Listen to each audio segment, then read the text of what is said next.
So hello guys, আমরা এসেছি মায়ের বাড়িতে, সোনা চিনু আমি, কারণ আমাদের বাড়িতে রং হচ্ছে, তাই জন্য দুপুরবেলা এসেছিলাম। এখন না ব্লগ করি, বাট পোস্ট করতে একদমই ইচ্ছা করে না, জানি না কেন, কারণ আমার ইউটিউবে চ্যানেলটা একদমই ডাউন হয়ে গেছে, তাই জন্য ভালো লাগে না।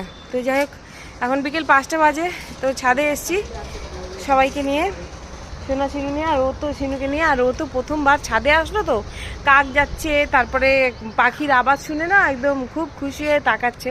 আর বাড়িতে তো রং হয়েছে, তোমাদের এর আগের ভিডিওতে বলেছি রং হচ্ছিল, তো রংটা বাড়িতে গিয়ে দেখাবো তোমাদের কেমন হয়েছে না হয়েছে। আর এখন ছাদে এসেছি একটু হাওয়া খেতে। নিজের বাড়ির ছাদে তো উঠতে পারি না, একতলা দিয়ে 4তলায়, আর মার যেহেতু 4তলাতেই ঘর, তো 4তলা দিয়ে ছাদে আসতে আর কইটুকানি। আর আকাশটা কত সুন্দর লাগছে, কত দিন পর এরকম ওয়েদার দেখছি ছাদে উঠে, তো ভীষণই ভালো লাগছে। নেক্সট ভিডিওতে তোমাদের দেখাবো ঘরের রংটা। আর এই যে দেখো, এই যে বাবা, এই যে বাবা, আর এই যে দেখো সোনা, সোনা তো বদমাশি করেই যাচ্ছে। তো চলো টাটা, আবার আসছি নেক্সট ভিডিওতে।